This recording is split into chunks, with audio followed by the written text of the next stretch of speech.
akan dicekik menggunakan rantai besi yang sama dia menggunakan terhadap korban dia.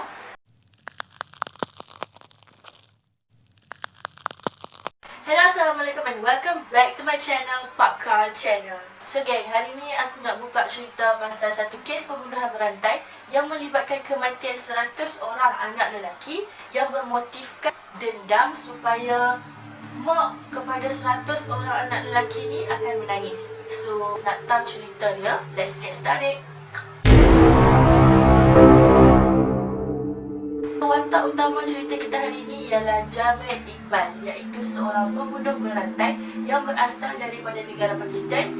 Yang mana kita tahu negara Pakistan ni memang sangat sikit dia punya orang-orang yang melakukan pembunuhan berantai, sebab biasanya pembunuhan berantai ni berlaku dekat negara Eropah. Kiranya untuk negara Pakistan ni, ini adalah kes yang agak besar yang berlaku dekat Pakistan masa tahun 90-an macam tu.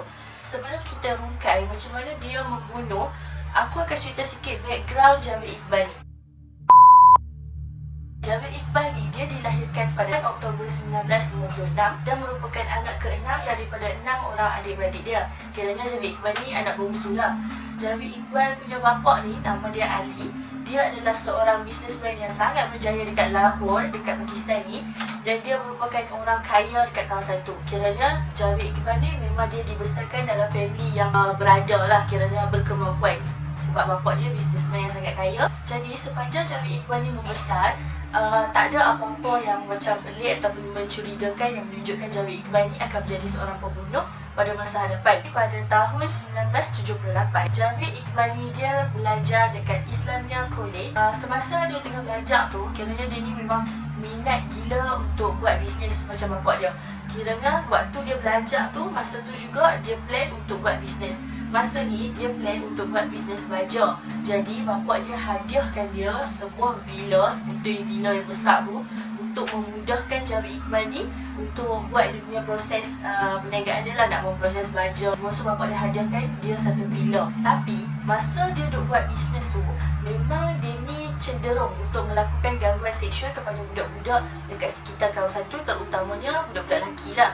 Jadi waktu dia buat bisnes sambil dia belajar ni, malam-malam selalunya dia akan keluar daripada villa tu, and then dia akan lakukan gangguan seksual dekat budak-budak kecil yang mana contoh macam budak-budak orang susah yang tak ada rumah, yang tidur tepi jalan, ataupun budak-budak yang lari daripada rumah yang tidur tepi jalan. Dia akan buat gangguan seksual dekat mereka. Dan yang sedihnya dekat sini, budak-budak ni ada sebahagian daripada mereka melaporkan kejadian ni dekat pihak polis.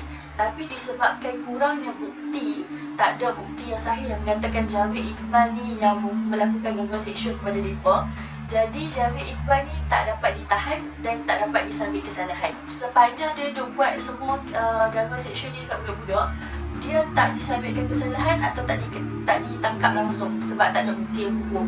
Tapi satu hari tu, dia ada kacau satu budak umur 15 tahun ni, budak lelaki ni. And then budak lelaki ni melaporkan kepada polis. Dan yang nak kata bertuah je budak lelaki ni, sebab laporan dia tu dapat disokong dengan bukti yang sahih. Kiranya Javed Iqbal ditahan sebab budak tu membawa bukti yang sahih yang mengatakan memang Javed Iqbal ni melakukan gangguan seksual kepada dia. Setelah dia melaporkan kejadian tu, Javed Iqbal dia ditahan dan dipenjarakan. Dan disambit kesalahan lah, jatuh kesalahan kat dia. Tapi dia tak mengaku yang kesalahan tu dia yang buat. Kiranya dia kata semua ni cuma fitnah dan dia dituduh. Disebabkan bukti yang budak tu bagi agak kukuh, Javed Iqbal ni tak dapat bahas lebih lanjut dia punya kes dia. Kira memang sah, dah jatuh hukuman, memang dia salah. Javed Iqbal ni pun dipenjarakan selama beberapa tahun. Semasa dia dipenjarakan, memang tak ada siapa dibenarkan untuk melawat dia. Even family dia sendiri pun tak boleh main melawat dia. And then obviously dia memang tak boleh keluar lah dari penjara tu untuk melawat sesiapa. Javed Iqbal ni, dia kan merupakan anak bongsu dalam family dia. Jadi dia ni memang sangat-sangat rapat dengan mak dia. And then mak dia pun memang sayang lebih lah dekat Javed Iqbal ni. Disebabkan dia ni rindukan mak dia. Dia ni macam nak jumpa mak dia tapi tak boleh. Mak dia menjumpa dia pun tak boleh. Javed Iqbal ni start masa tu dia mengalami depresi yang agak teruk. After a few years, macam lepas 2-3 tahun dia dipenjarakan tu, dia menerima kabar berita yang menyedihkan yang mana mak dia ni telah meninggal dunia dan dia tak boleh balik untuk ziarah mak dia punya perkuburan ke macam tu. Kiranya bila dia tanya kepada orang-orang yang main habaq kat dia, kata mak dia ni dah meninggal. Sebab apa mak dia meninggal ialah mak dia ni mati sebab dia stres dan juga sedih kenapa anak dia masuk penjara. And then kes yang anak dia hadapi ni pula kes yang bukan macam kes biasa. Kes ni kes yang memalukan, yang mana dia buat gangguan seksual dekat budak-budak, terutamanya budak lelaki pula tu. Kiranya mak dia ni sedih sangat sampai mak dia jatuh sakit, and then mak dia pun meninggal dunia. Start daripada sini, dia dah plan.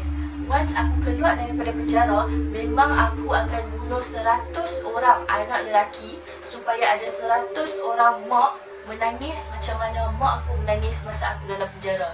Javed Iqbal cakap macam tu. Kiranya lepas dah beberapa tahun dia menjalani hukuman penjara dia keluar daripada penjara tu dengan plan dia, memang dia akan bunuh 100 orang anak-anak lelaki. So macam mana dia laksanakan plan dia ni? First thing first, dia gunakan bisnes dia sebagai tumpuan utama untuk menarik budak-budak, terutamanya budak lelaki untuk main.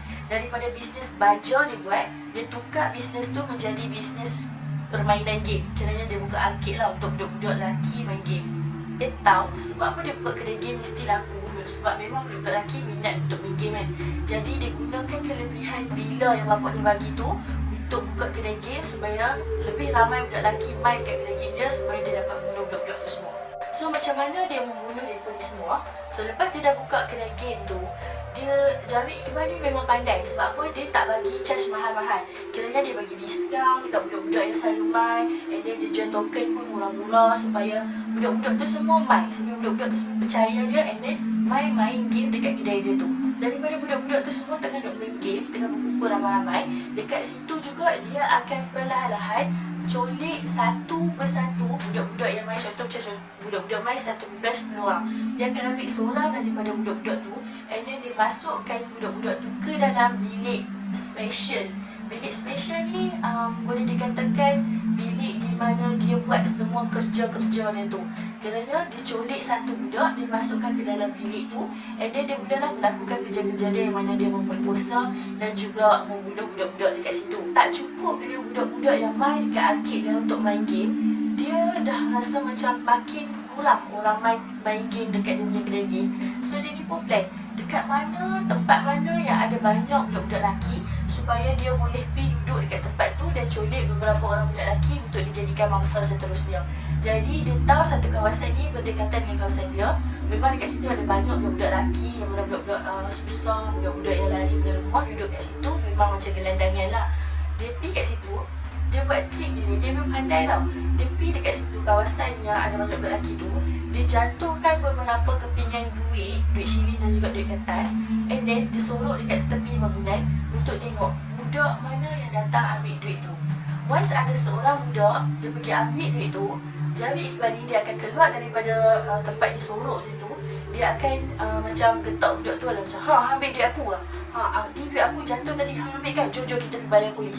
Kira bila dia getak budak-budak tu jadi takut lah. Sebab dia macam, tak abang, saya tak ambil, saya jumpa. Tak ada, jom ikut pergi balai polis. Budak-budak tu macam dia minta penyelesaian lain. Macam, abang saya tak mau pergi balai polis, saya tak salah. Dan dia Javed Iqbal pandai, dia akan cakap, okey, kalau tak nak pergi balai polis, ikut aku sekarang. Kalau tak, aku akan report polis. Budak-budak tu takut, dia pun ikutlah Javed Iqbal ni. Dia ikut Javed Iqbal ni, Javed Iqbal akan bawa dia ke villa Javed Iqbal, dan dia akan masukkan ke dalam bilik special tadi untuk dia lakukan pembunuhan dan juga pemerkosaan pada budak-budak tu. Macam mana dia buat pembunuhan dia ni memang sangat ngeri. Yang mana pembunuhan dia ni melibatkan beberapa step utama, iaitu step pertama, obviously dia akan colik dulu lah budak tu, dia akan colik, and then dia akan masuk ke dalam bilik special tu, and then yang pertama dia akan perkosa.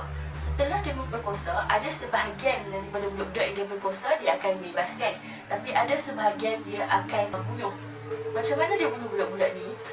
Pertama sekali, dia akan cekik budak-budak ni guna rantai besi untuk mematikan budak-budak ni. Kira macam dia rantai besi yang kita ikat motor tu, dia akan cekik budak-budak tu sampai budak-budak tu mati, lemas. Step kedua, dia akan potong badan budak-budak tu jadi ketulan-ketulan kecil. Dan step ketiga, Badan budak-budak tu dimasukkan ke dalam sebuah tong besar yang berisi asid hidroklorik untuk memudahkan Javed Iqbal ni menghilangkan jejak-jejak mangsa dia. Asid hidroklorik ni dia akan jadikan ketulan badan tadi kepada sisa-sisa yang lebih kecil. Kiranya dia uraikan daging-daging tadi menjadi sisa yang lebih kecil. Seterusnya daging-daging tu akan dilepaskan ataupun akan dibuang ke dalam sungai yang berdekatan dengan daerah Javed Iqbal ni punya villa lah. Okey, kerana benda ni berlaku sepanjang tahun 1989 sampai 1999. Kira lebih kurang 10 tahun macam tu. Benda ni berlaku berterusan di mana kat kawasan tu memang banyak kanak-kanak lelaki yang hilang. Terutamanya orang-orang yang macam budak-budak yang selalu pergi ke kedai game Javed Iqbal ni memang hilang kebanyakannya. Tapi disebabkan tak ada bukti, memang tak boleh nak buat apa lah. Kalau kata ada orang tahu memang Javed ni jahat sekalipun, dia tak boleh buat apa sebab tak ada bukti. Jadi benda ni berterusan sampailah tahun 1999. Javed Iqbal ni dah berjaya dalam misi dia iaitu membunuh 100 orang anak lelaki. Dia dah berjaya, kira dah 100 orang dah dia bunuh. And then dia hantar sepucuk surat yang dia tulis sendiri berisi identiti dia, siapa yang dia dah bunuh, macam mana dia bunuh, dekat mana lokasi villa dia, dekat mana dia simpan barang-barang pembunuhan dia, semua kira detail lah, memang detail dia tulis dalam surat tu. Dan dihantar surat tu kepada balai polis yang berdekatan dengan rumah dia dan juga kepada pihak media. Jadi bila polis dapat surat tu, kira dia pun baca-baca, memang polis pun kalut semua pergi rumah, pergi villa Javed Iqbal ni lah. Bila dia pergi, dia sampai-sampai situ, memang dia check ada tong yang berisi asid hidroklorik tu, rantai yang digunakan untuk mencekik budak-budak. Lepas tu ada kesan darah, percikan darah dekat dinding-dinding. Memang bilik tu seperti mana yang dia tulis kat dalam surat tu, semuanya betul. Kiranya apa yang dia tulis tu memang betul-betul sahih. Jadi Javed Iqbal pun berjaya ditahan oleh pihak polis. Setelah dia ditahan oleh pihak polis, kiranya pihak polis buat siasatan lah dekat Javed Iqbal ni. Dia tanyalah betul ke hang yang buat ni, detail semualah polis tanya. Dan Javed Iqbal ni dia mengaku memang dia yang buat semua pembunuhan ni yang melibatkan 100 orang anak-anak lelaki yang berusia daripada 6 hingga 16 tahun ni. Memang dia yang buat. Surat tu memang betul, memang hasil tulisan tangan dia semua. Jadi polis pun nak sabitkan dia kesalahan lah, kena dia pun tunggu untuk persidangan mahkamah. Tapi sementara nak tunggu persidangan mahkamah tu, dia makan dalam beberapa minggu, bulan macam tu lah. Dah nak dekat dah date untuk bersidang mahkamah, nak beritahu Javed Iqbal ni salah. Javed Iqbal ni tiba-tiba dia tarik balik pengakuan dia yang bahawasanya dia telah membunuh 100 orang kanak-kanak lelaki tu. Dia kata semua tu bukan dia yang buat, semua tu hanya fitnah. Surat tu memang dia yang tulis, tapi atas dasar terlalu banyak budak-budak yang hilang kat kawasan dia, kira dia selalu bermimpi kalau lah ada orang jahat yang buat macam tu kat budak-budak yang hilang tu. Kiranya surat tu dia tulis, aku mencekik budak-budak dengan rantai. Itu semua dia kata kat polis, tu semua cuma bayangan dia. Bayangkan ada seorang orang lelaki yang jahat yang buat macam tu dekat budak-budak tu, kononnya lah. Tapi polis dia tahu memang Javed Iqbal ni memang tipu. Sebab apa? Bukti yang dipecek dekat rumah dia semua memang betul, semua memang sahih. Tulisan tu pun setelah dibandingkan dengan tulisan dia, memang tulisan dia. Dan pengakuan dia yang pertama tu lebih tepat daripada pengakuan dia yang kedua, yang mana dia dah tarik pengakuan dia. Javed Iqbal tu dah tak boleh sangkan. Javed Iqbal ni pun secara tiba-tiba setelah dipaksa oleh pihak-pihak polis untuk berterus terang, Javed Iqbal mengaku bahawa memang betul dia yang tulis surat tu dan juga dia yang melakukan 100 pembunuhan tu atas sebab dendam untuk melihat 100 orang ibu menangis, macam mana mak dia menangis dulu. Jadi Javed Iqbal dijatuhkan hukuman mati oleh mahkamah setelah persidangan dilakukan.